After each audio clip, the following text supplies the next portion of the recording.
Jai Hind everyone. I am Himanshu Tripathi, Assistant Professor in Department of Electronics and Communication Engineering, and today I am going to deliver a session on tools for empathy. This topic basically covers under the subject that is on open elective design thinking.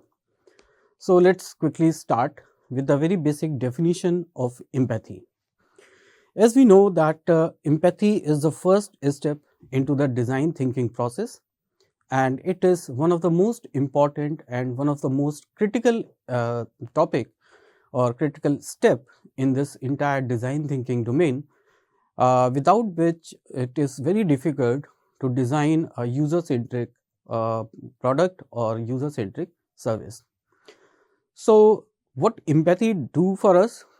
Empathy basically allows designers and the innovators to deeply understand the needs, challenges and the aspirations of the users. Empathy also ensures that solutions are truly human centric. That is the prime role of empathy into the design thinking process or into the design thinking approach.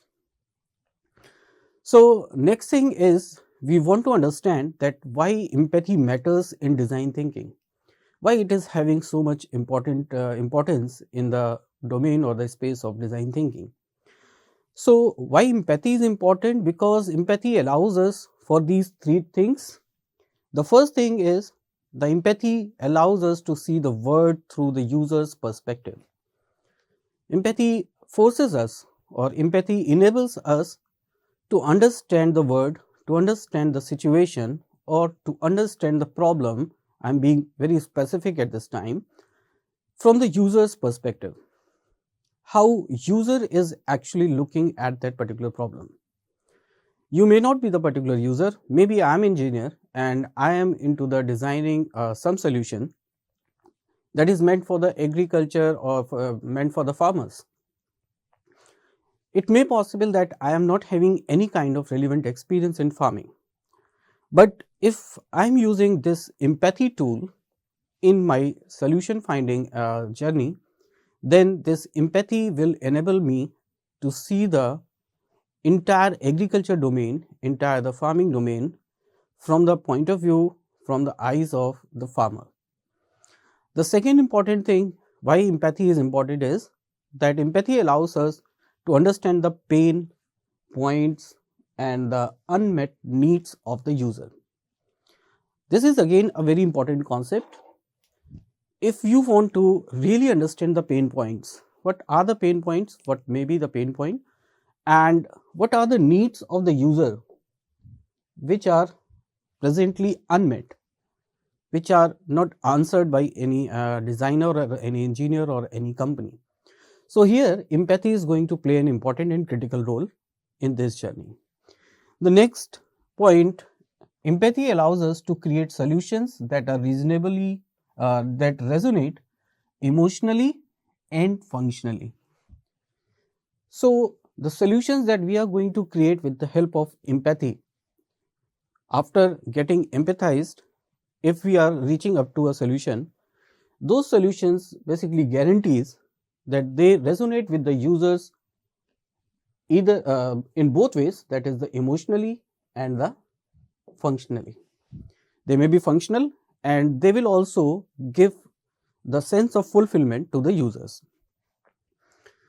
So now coming back to our main point of discussion in today's session, that is we need to understand what are the empathy tools in design thinking, and quickly we will see that how we can use those tools. So today I am going to present you 10 different tools which are very common into the domain of design thinking or domain of empathy. The first tool is the user interviews. Second tool is the observation. Third one is empathy maps. Next one is the journey mapping, personas, role playing, shadowing, surveys and the questionnaire, storytelling and extreme user interviews. So today we are going to talk about 10 different tools. Very briefly we will discuss each and every tool and we will understand that how these tools are helpful so that we can practice the empathy in the design thinking domain. The first tool is the user interviews. User interviews involve direct conversation with the target audience to uncover their thoughts, feelings, and their experiences. That is why we all know that what are the interviews. But if we are doing or we are conducting user interviews into the domain of empathy, then the ultimate objective of conducting these user interviews are, we want to uncover the user thoughts, their feelings, and their experiences, and for this particular purpose we conduct the user interviews. So the next thing is that how to conduct user interviews. Here are a few tips that we should prepare open-ended questions, so that user must feel free to answer those questions, and you may get some useful insights from the side of user. One common question is, the common frame of that kind of question is that, can you tell me about a time when that thing has happened or when that happened. The next tip is to create a comfortable environment to encourage the honest responses.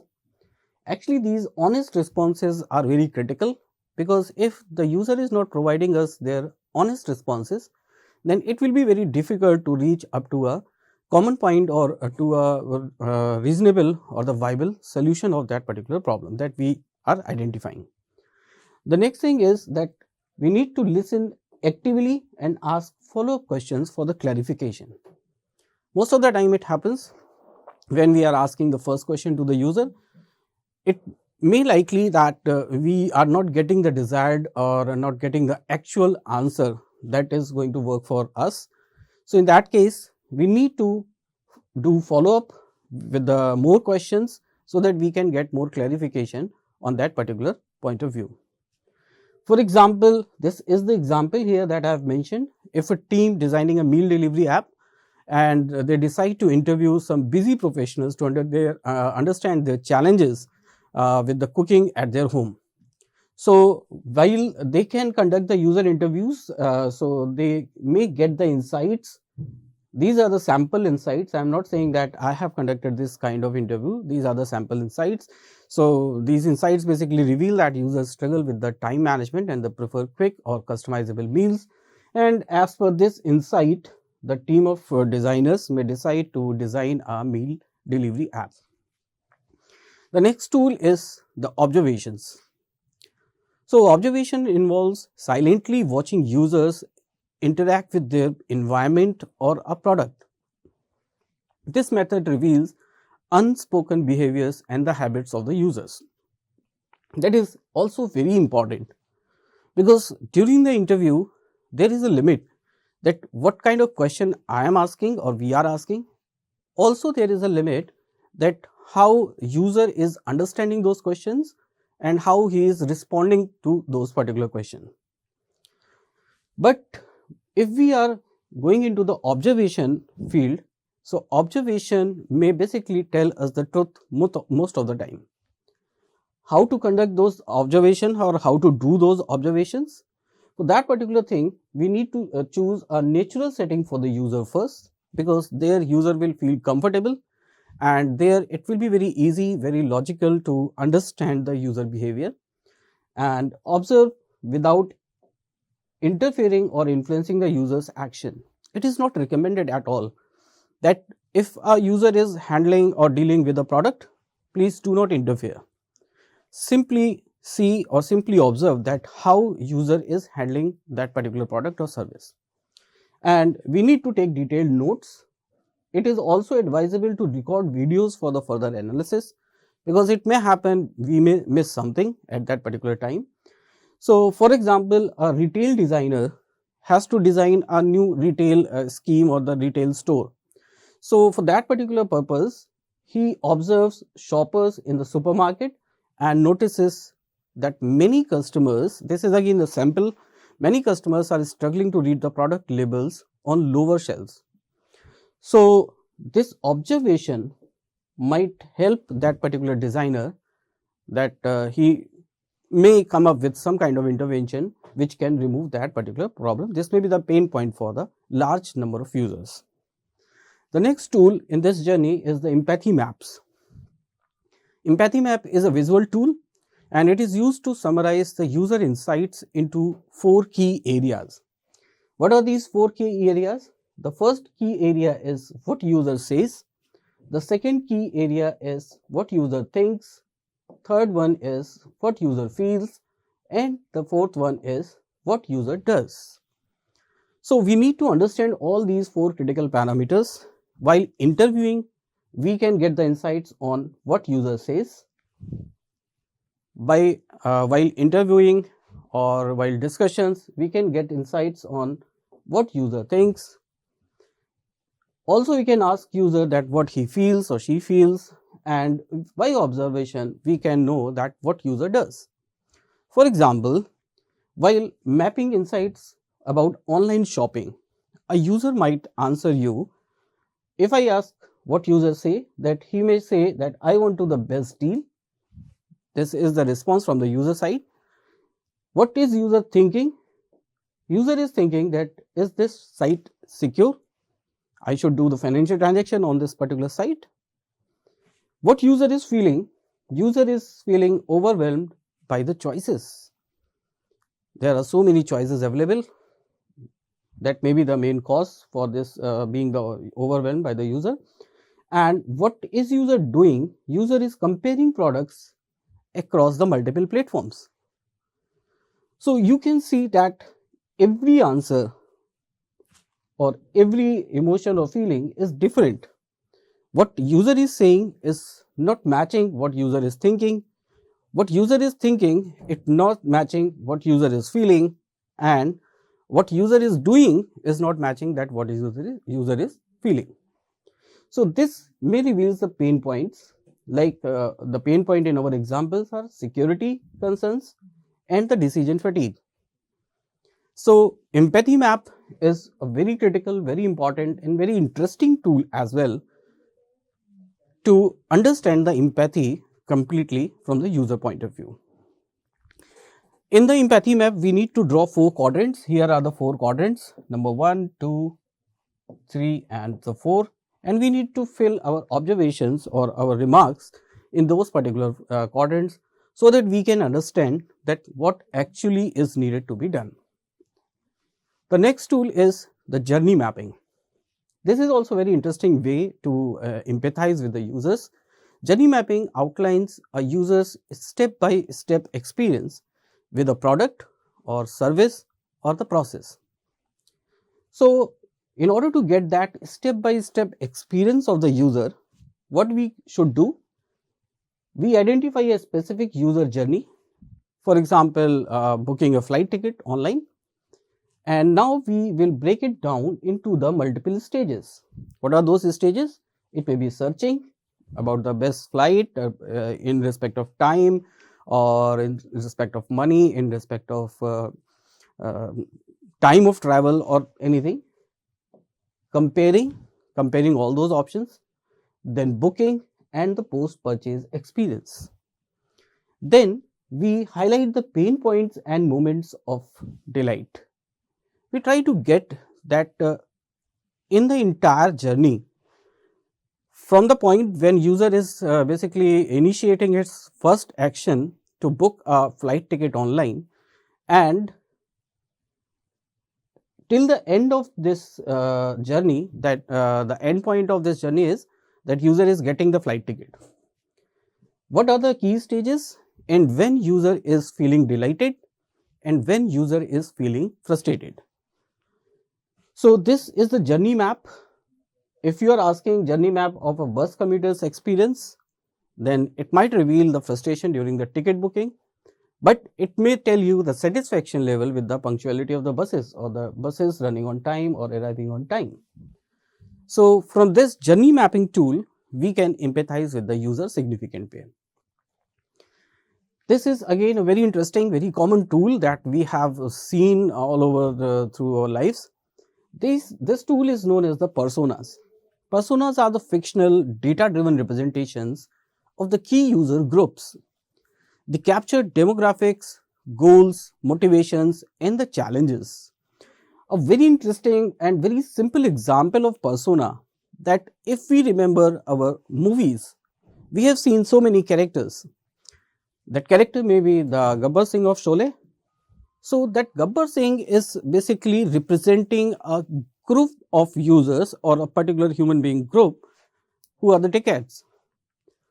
So the portrait or the character of that persona, Gabbar Singh, is the persona.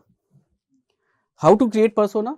Collect data from interviews and the surveys about that particular user group, then develop 2 to 3 personas representing different user segments, and then include details like what are the age, what is the occupation, goals, frustrations, or the other aspirations and all. So here is a common persona, like I have named that persona Disha, and she is 25 and she is a college student. The goal for Disha is to improve her coding skills for better job opportunities, and the pain points are that she is struggling with the complex tutorials and the lack of motivation to continue the journey of learning. Role playing is another tool that we can imply or that we can apply into the design thinking process or empathy process actually. So role playing involves stepping into the user's shoe to experience their challenges firsthand. Actually, that is the very basic definition of empathy itself. So here when we use role play, we simulate user experiences like navigating a wheelchair in the crowded space. So it is required that you should navigate by yourself the wheelchair into the crowded space. Then only you must be able to understand that what are the frustrations, what are the moments of delight, and what are the ease of doing whatever else. So documents, we need to document observations and emotions during that activity and use insights to identify gaps and improve the designs in that particular case. So the next thing is the shadowing. Shadowing is also very impactful tool, and most of the time we have to mix multiple tools with one another to get the proper result from the empathy stage of design thinking. In the shadowing involves closely following a user as they go about their task to understand their behaviors and the interactions. How to conduct shadowing? While you are into the shadowing phase or shadowing tool is being used by you, you need to spend at least a day, or this is a variable time frame. It is not recommended that you spend a day, you may spend more than a day with the user in their natural environment. You have to stay with that user, calm and quiet, observe and ask clarifying questions whenever you feel that it is required or it is appropriate or it is necessary.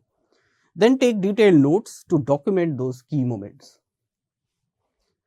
By doing this exercise, you must be able to understand that where are the gaps into the user's life or into a particular domain of work.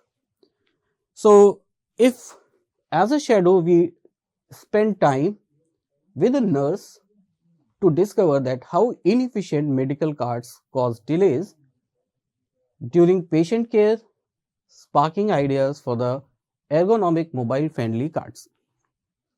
So this is the importance, and this is the importance of shadowing, and this is how we do the shadowing part.